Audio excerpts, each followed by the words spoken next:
భగవద్ బంధువులారా నమస్కారం. ఈ రోజున భగవద్ రామానుజుల వారి జన్మదినం. గతులన్నీ ఖిలమైన కలియుగమందున గతిహీతడే చూపే ఘన గురు దైవము గతిహీతడే.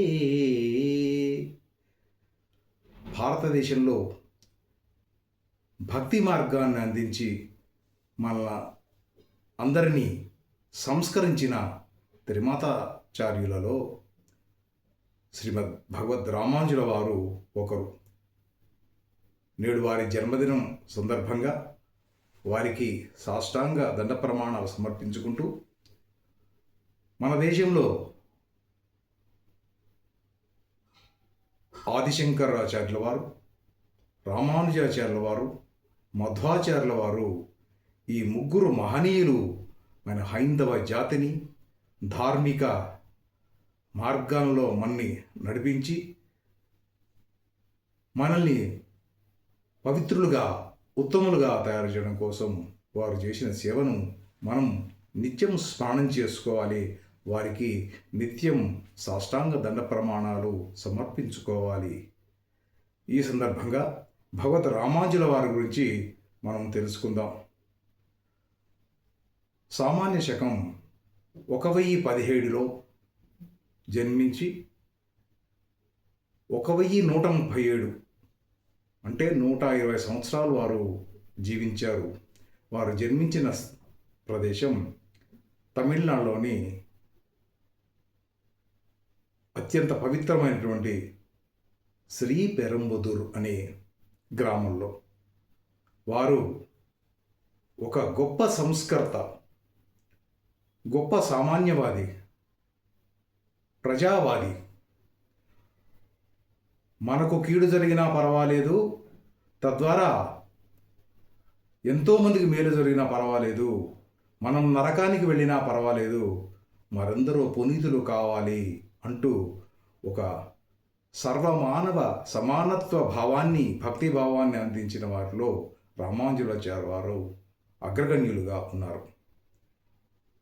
గోష్ఠీపురంలో, తమిళనాడులోని గోష్ఠీపురంలో తన గురువుగారు ఒక తిరుమంత్రాన్ని ఉపదేశించి, అది ఎవరికీ చెప్పకూడదు, నీవే స్మరణ చేస్తూ విశిష్టాద్వైతాన్ని ప్రచారం చేయాలి అంటూ ఆదేశిస్తే ఆ మంత్రాన్ని, తిరుమంత్రాన్ని తెలుసుకొని గోష్ఠీపురంలో ఆలయ శిఖరాన్ని ఎక్కి ఆ గ్రామంలో ఉన్న ప్రజలందరికీ కూడా, ప్రజలారా, ఇంతకాలం భగవంతుడు భగవన్నామ స్మరణ మీకు తెలవదు, మీకు నీ యొక్క తిరుమంత్రాన్ని అందజేస్తున్నాను అంటూ శ్రీమన్నారాయణ చరణం చరణం శరణం ప్రపజ్జే అంటూ ఓం నమో నారాయణ అంటూ ఆ శరణాగతి మంత్రాన్ని ప్రజలందరికీ చెప్పి వాళ్ళందరి చేత పఠింపజేసి వాళ్ళని పునీతులు చేసినట్టు ఒక సంఘ సంస్కర్త.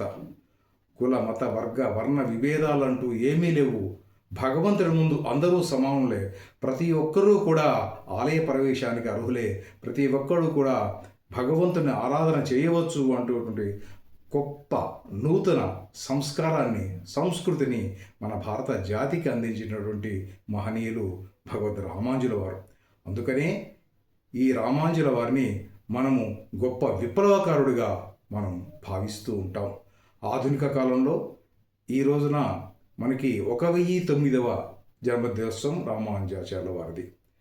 ఈ 1000 సంవత్సరాలలో కూడా భారతదేశంలో అనేక మత ఘర్షణలు, అనేక మతాలు ఉన్నప్పటికీ కూడా రామానుజుల వారి వాదమే మనందరికీ కూడా ఆచరణగా ఉంది.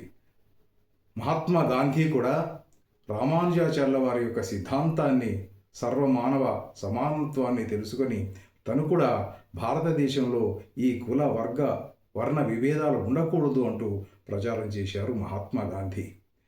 ఈ తిరుమంత్రంలోని విశేషాల్ని ప్రజలందరూ కూడా పఠించండి, మీరు పునీతులు అవుతారో, పుణ్యలోకాలకు పోతారు అంటూ భక్తి మార్గాన్ని మనకు అందజేసిన వారు భగవద్ రామానుజుల వారు. రామానుజుల వారి కంటే ముందు ఇంకా అనేక మంది 10-11 మంది ఆళ్వార్లు ఉన్నారు. వాళ్ళందరూ కూడా ఈ విశిష్టాద్వైతాన్ని మనకి ప్రచారం చేశారు. ఏమిటి విశిష్టాద్వైతం అంటే జీవాత్మ పరమాత్మల యొక్క సంబంధాన్ని తెలియజేసేదే శరణాగతి సిద్ధాంతాన్ని మనం అందజేసేదే ఈ విశిష్టాద్వైతం. అంటే నువ్వు సంపూర్ణ శరణాగతి పొంది భగవంతుడి దగ్గరికి చేరుకుంటే ఆయనకి సంపూర్ణంగా మనం ఆయన ఆరాధనలో ఉంటే భగవంతుడు మనని తప్పక కరుణిస్తాడు అంటూ రామానుజుల వారు చేసిన ఈ ప్రతిపాదన ఈనాటికి కూడా మనకి ఆచరణ యోగ్యంగా ఉన్నది. భగవత్ రామానుజుల కంటే ముందు విశిష్టాద్వైతం లేదా, అంతకంటే ఉన్నదా అంటే సామాన్య శకానికి పూర్వమే 3000 సంవత్సరాల పూర్వం ఆళ్వార్లు అనేటువంటి వాళ్ళు ఈ విశిష్టాద్వైతాన్ని ప్రచారం చేశారు.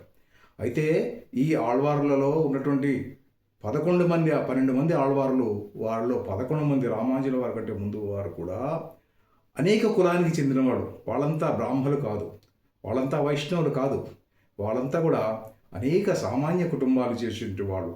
దీన్నంతా కూడా ఈ విశిష్టాద్వైతంలో వైష్ణవులుగా భావించేటువంటి వాళ్ళందరూ కూడా ఆరాధన చేస్తారు.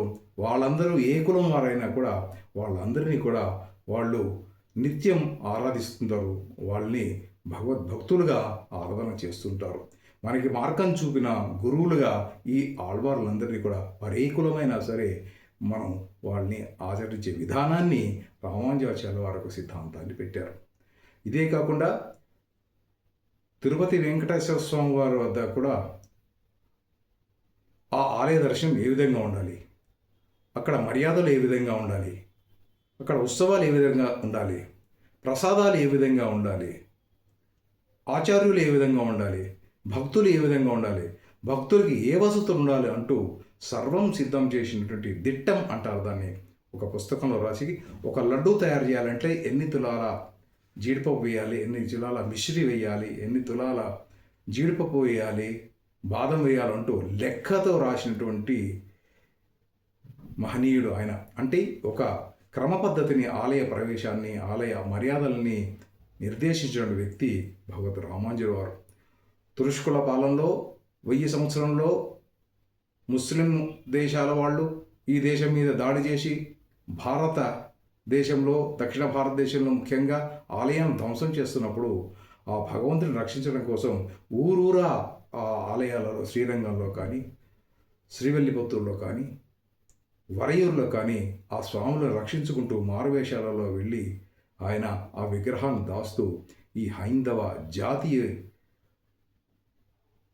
బాధను తన బాధగా చూసుకుంటూ ఆ విశిష్టాద్వైతాన్ని ప్రచారం చేస్తూ భక్తులకి భగవంతుని దూరం చేయకుండా కాపాడుకుంటున్నటువంటి ఒక గొప్ప సంస్కర్త, ఒక గొప్ప మానవతావాది. మనుషుల్ని మనుషులుగా చూడండి, ప్రతి మనిషిలో కూడా భగవంతుడు ఉంటాడు అంటూ చెప్పినటువంటి మహనీయుడు భగవద్ రామానుజుల వారు. అందుకని రామానుజుల వారిని మనం శరణాగతి పొందాలి. మీరు తమిళనాడు వెళ్ళినప్పుడు చూడండి, శ్రీరంగంలో ఆలయం బయటికి వస్తుంటే ఎడం వైపున నేటికి కూడా రామానుజుల వారి నిజ సమాధి ఉంటుంది. నిజ శరీరంతో రామానుజుల వారు ఉంటారు. అంటే నేటికి కూడా ఈ మానవత్వాన్ని చాటండి, మంచితనాన్ని అందజేయండి, మనిషిలోని దైవత్వాన్ని చూడండి అంటూ ప్రచారం చేసిన భగవద్ రామానుజులు మనమందరం పూజించదగ్గ వ్యక్తి. అందుకనే ఈ రోజున వారి 1009వ జన్మదినోత్సవం జరుపుకుందాం. సంపూర్ణ శరణాగతి పొందాం. దాసాలను కూడా మనం కొలుద్దాం అంటూ శ్రీమతి రామానుజాయ నమః.